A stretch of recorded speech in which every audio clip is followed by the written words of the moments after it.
Aristotle అనే ఒక గొప్ప తత్వవేత్త ఒక మాట అన్నారు, మానవుడు సంఘజీవి. ఎవరైతే ఈ ప్రపంచం లేకుండా నేను బతకలేను, ఎవరితో నాకు సంబంధం లేదు అనుకుంటారో అతను దేవుడైనా అయి ఉండాలి లేదా దెయ్యమైనా అయి ఉండాలి అని చెప్పి. అంటే a man who lives without a society is like a god or a beast అని చెప్పి. అది నిజమా? ఒకసారి ఆలోచిద్దాం.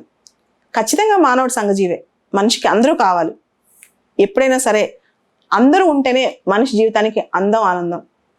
ఒక పెద్ద తెలుగు సినీ కవి కూడా ఒక మాట చెప్పాడు, జగమంత కుటుంబం నాది, ఏకాకి జీవితం నాది అని. అంటే నిజంగా ప్రతి మనిషికి కుటుంబం అంటే జగమంత ఉండాలి. కానీ ఎవరు లేనప్పుడు, ఎవరు కాదన్నప్పుడు, అందరూ వదిలేసినప్పుడు కూడా మనిషి అంతే స్ట్రాంగ్గా బతకాలి. అదే ఆ మనిషిలోని గొప్పతనం తెలియజేస్తుంది. చాలా సందర్భాల్లో మనం బాధపడుతూ ఉంటాం, ఎవరో వదిలేసి వెళ్ళిపోయారనో లేదా ఎక్కడో జరిగిపోయిందనో, మనల్ని అందరూ ఒంటరి చేసేసారనో. అసలు ఒంటరిగా ఉంటే తప్పేంటి? కొన్ని ఒంటరిగా ఉంటేనే ఎక్కువ సాధించవచ్చు కదా. ఆ థాట్ మనకి ఎందుకు రాదు?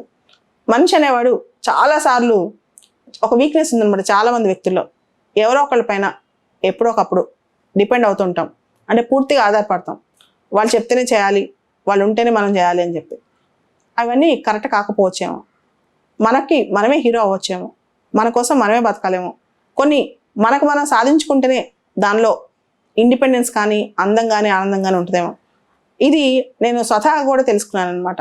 మనం ఎవరిపైన ఆధారపడకుండా ఏదైనా సరే మన జీవితంలో ప్రతి అడుగు మన జీరో నుంచి మనం ఏం చేసినా అది మన వల్లే మనకు అయింది అనుకోండి, దానిలో ఉన్నంత సంతోషం అంటే నువ్వు ఎన్నిసార్లు మళ్ళీ కింద పడిపోయినా, అగైన్ నువ్వు మళ్ళీ స్క్రాచ్ అయిపోయినా అక్కడి నుంచి నీ లైఫ్ నువ్వు బిల్డ్ చేసుకోవచ్చు అనే ధీమా, అనే దమ్ము నీ మనసులో ఉంటుంది.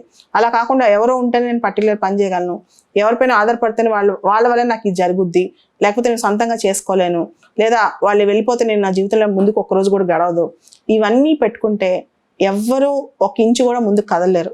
మనిషి తనపైన తనే ఆధారపడితే ఆ మనిషి నిజమైన హీరో. మనిషికి అందరూ కావాలి, దానిలో డౌటే లేదు. కానీ మనిషిని ఒంటరిగా వదిలేసినా, ఈ ప్రపంచం మొత్తం జీవితకాలం ఒంటరిగా ఒక పక్కన పెట్టేసిన, మనం చిన్నప్పుడు నాడీ టైల్లో కూడా చదివి ఉంటాం, ఒక మనిషి ఒక పడవ మునిగిపోయి షిప్ రెక్ అయిపోయి మనిషి ఒక్కటి తేలుకుంటూ ఒక ఏలియన్ ప్రపంచంలోకి వెళ్ళిపోతాడు, కొత్త ప్రపంచంలో ఏదో ప్లేస్కి వెళ్ళిపోతాడు. అక్కడ మనిషి అనేవాడు ఉండడు అనమాట. అక్కడే తన ఇల్లు కట్టుకుంటాడు, అక్కడే తన టైమర్ పెట్టుకుంటాడు, అక్కడే తను ఎలా ఫుడ్ తయారు చేసుకోవాలి నేర్చుకుంటాడు, అన్నీ అక్కడే నేర్చుకుంటాడు. ఆ మనిషి అలా సంవత్సరాలు ఇంకొక కొత్త నా వచ్చేదాకా అక్కడే బతికేస్తాడు. ఇంకొకరు వస్తారో అతను తెలియదు, అతను చచ్చిపోయేదాకా ఇంకొకరి జీవితంలో ఇంకో మనిషిని చూస్తాడో లేదో తెలియదు, కానీ మనిషి బతుకుతాడు.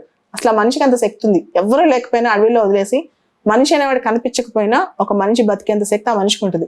కానీ ప్రాబ్లం ఏంటంటే ప్రతి మనిషి ఈ సంఘాలు అలవాటైపోయి, అన్ని బంధాల్లో అలవాటైపోయి, ఈ భావబంధాల మధ్య ఇరుక్కుని, అది ఫ్రెండ్స్ అయినా అవ్వచ్చు, ఫ్యామిలీ అయినా అవ్వచ్చు, ఇంకెవరైనా అవ్వచ్చు, ఇరుక్కుని పలానా వ్యక్తి ఉంటే నా జీవితం బాగుంటుంది, పలానా వ్యక్తి ఉంటేనే నా ఆనందంగా ఉంటాను అనుకుంటాడు. దీనంత భ్రమ, ఇదంత పెద్ద తప్పు ఇంకొకటి లేదు. అది ఏ రిలేషన్షిప్ అయినా సరే మనిషి అనేవాడే భ్రమలో బతుకుతాడు ఇంకో వ్యక్తి మీద ఆధారపడతాడు.